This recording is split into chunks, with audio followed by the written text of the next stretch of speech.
Let's begin this motherfucker. Let's talk about all the bullshit that's out there. Now, I hate to break it to you kids, but what they tell you is not the entire truth.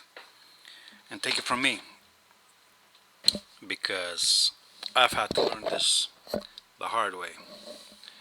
Trial and error. Now, some would think that I'm smarter than average. Well, I'm not so sure about that. Maybe I was just placed in circumstances which forced me to develop what intelligence I had inherited from my parents. I can't really say. I know that my family, in general, are pretty intelligent. I can't call them geniuses, but they're pretty intelligent. So I guess I've inherited some of that. So I'm not gonna try to act smart or anything. I'm just gonna tell you what I've learned over 47 odd years. And this will be my first installment. Now, some of this shit is gonna trouble some of you. It's gonna hurt you. It's gonna insult you. It's gonna make you feel bad. The first reaction to this will be this desire to reject it, to push it away, to explain it away by simply calling me names, rejecting me on the basis of some psychoanalysis bullshit. You might accuse me of fear, of weakness, of stupidity. Doesn't really matter. How you react to my perceptions is your issue. I can only tell you what I've learned over the years. And I can only do it in the most honest and direct way that I can. What you do with this information is your business. You could throw in the garbage. You can tell yourself I'm some idiot, some moron who's afraid of the world and has come up with this stuff. Fear is actually the favorite method of dismissing something. In fact, fear underlies every conception, every human conception. And many people fail to realize this. So while they cast aspersions upon others, they fail to realize that their own conceptions, their own beliefs, their own ideals are based on fear. Because fear is the mother of all emotions. Let us begin with this crap about equality. Well, most of you perhaps have already guessed that I don't believe in equality, and I don't think any of you should. Of course, you're free to do whatever you want, if it pleases you. You are free to believe in Santa Claus if that pleases you. That doesn't concern me. If you ask me what my opinion is, then equality is a concept based on the absolutes. The way something can be the same as something else is if it is static, if it is absolute. And if you've listened to my other videos, then you already know my positions on the absolute. Therefore, if there is no absolute, how can there be similarity? How can there be equality? Not even a twin, not even a clone will be equal to the source. And this is for the best. I cannot imagine of a better world than this, where nothing is ever the same as it was, and nothing is the same as another. Therefore, when we speak of similarities, we speak of an ambiguity based on a generalization, simplification. In most cases, and this is ironic, it is based on a very superficial appreciation of appearances. For instance, two twins are considered to be the same, exactly the same, simply because they look the same, and an individual with another appears to be the same, so he is considered to be exactly or absolutely the same. In fact, if there's no absolute, then we can never speak of an absolute similarity. We can only speak about a potential based on an average, based on a past, because the past is the only thing which is immutable. We cannot change the past. The past is changeless. The past is creative because it defines us, it determines us. When we speak of God, we speak of an anthropomorphic entity which simply represents the concept of the past. Spinoza, of course, turned this into the immanent, God being the immanent. Okay, so let's begin this bullshit adventure with the first and foremost bullshit: mythology. Many of you have been seduced by the notion of equality, and I'm not even talking about institutional equality. You know, the idea that we're all equal under the law, but the idea that we're all equal or the same in nature. Now, this is the first and the foremost and the most dominant bullshit idea which is being used to seduce imbeciles and retards and weaklings and cowards, perhaps like you. Now, the other bullshit idea, which is also very comforting, perhaps to an equal extent to the previous, the idea that we are all capable or possible or able to do the same shit. Now, within social context, perhaps this is true, because within social context, the mediocre is appreciated, excused. You don't need to be a genius to become a doctor.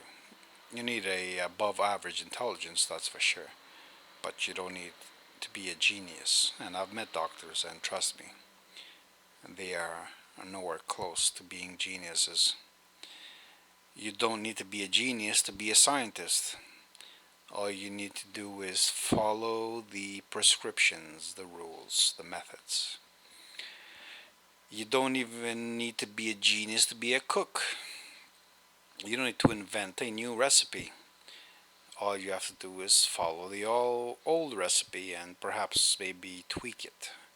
And consider yourself a genius because you've tweaked it, because you've added a little bit of paprika, or if you've added a little bit of cumin, or maybe you were very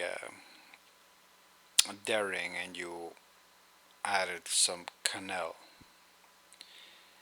You don't need to be a genius to finish school. All you have to do is follow the text, learn it, understand it, pass some tests proving that you've understood it, while accepting the underlying premises, the underlying myths, the underlying predispositions, the underlying assumptions as being self-evident. So when you pass a test, what you're really passing is a test upon how well you took to the underlying ethos of the culture.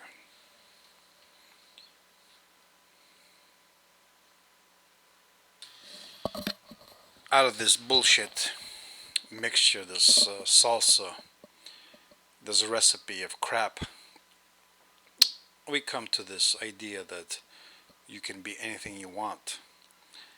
In fact, you cannot be anything you want. You cannot be a bird. You cannot be a cow, although you can think like one. You cannot be a fish. What you could be is a social construct. What you could be is a human social construct, since there all you require is to be mediocre. You don't require to be much above the average to become a scientist or engineer or a doctor or whatever, a plumber. All you need is to have the monetary comfort to spend the time necessary to absorb the teaching, the indoctrination, the underlying ethos, the underlying bullshit, the self evident underlying reality, which you will then use in your daily functions. You don't need to be a genius or a philosopher to teach philosophy, to become a teacher of philosophy. All you need to do is to memorize, regurgitate, repeat, parrot, verbatim. The more you can do so, the more you seem to be intelligent, when in fact none of it is based on your perceptions. It is simply based on your memorization and your adherence to the status quo. If you repeat a recipe, a cooking recipe, let's say, perfectly, are you doing anything creative? Not really. The only thing you're displaying is an exceptional, above average memorization of the recipe itself, and a profound adherence to the recipe without wanting to go over it, without wanting to add a pinch, a gram more than the recipe requires. So you could be a genius and be totally enslaved within the system. This is why being intelligent is not enough. Being intelligent is just the one ingredient, it's just the beginning. It's just one prerequisite to being free.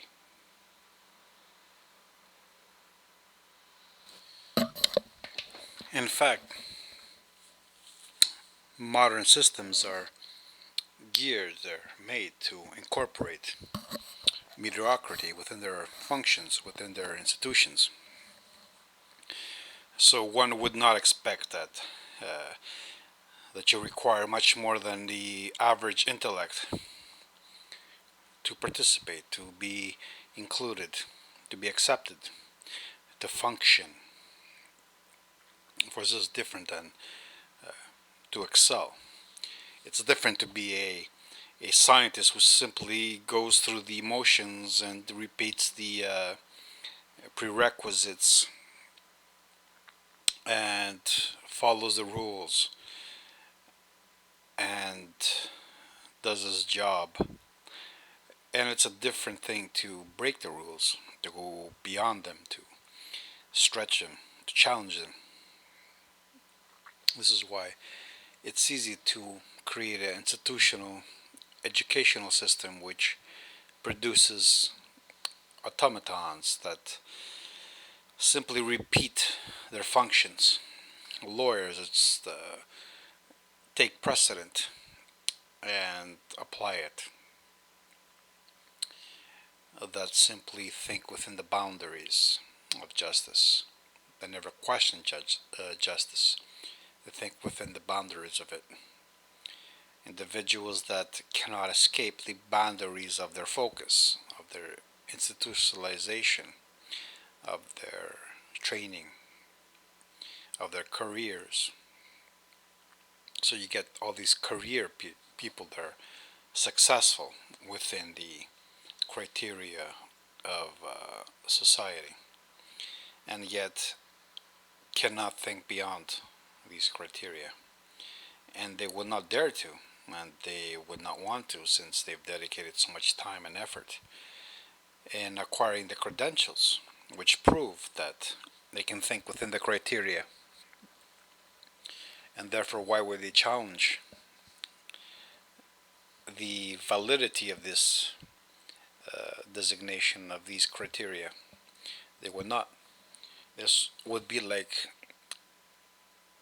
this would be like eradicating, dismissing, slandering their entire past. This would be like saying that their entire lives are based on a lie. And of course, they would never do this.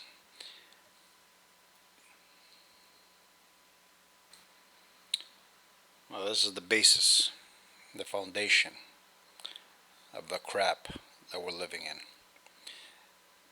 And on this level, you can easily dismiss me as being a coward, a loser, quote unquote, a person who has failed and therefore is making excuses. I mean, you can find all kinds of justifications to dismiss me, and that's fine with me. I really don't care. In later segments, we will get into the details. In this segment, we just touched upon some of the foundations, some of the base of modern thinking. I forgot to mention the idea that we can all be anything we wish. Now that's one of the most popular ones. We teach our children to think that the only thing that prevents them from becoming something is dedication. It has nothing to do with their inheritance. This is a comforting thing for the parent and for society. This idea that when a child is born, it can be anything it wants if it is nurtured correctly. Emphasis on the term correctly. That it can be what it wishes to be if it applies itself. Now, this is somewhat true since within the social context, if you apply yourself, you could become anything you wish, just as long as you can settle for becoming a mediocre version of it. You can become even a teacher of philosophy and still remain a total retard. All you have to do is just repeat what other people have said. That's your job. You have to pass on information that other people have provided for you. This does not require much intelligence. In fact, this requires an average intelligence.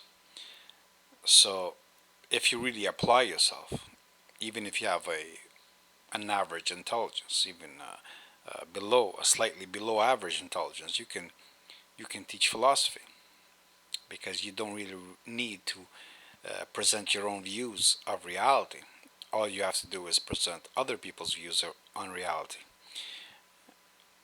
Neither do you require a genius mind to teach art, since you don't really need to be an artist to teach art. All you require is to know art, to regurgitate it, to repeat it, to know all the schools, to be able to mention all the names, all the dates, all the schools of thought, all the styles, and then pass them on. You don't need to be an artist to teach art, no more than you need to be a thinker to teach thought. or to be a philosopher to teach philosophy, or to be intelligent to teach knowledge, or to pass on intelligence and knowledge.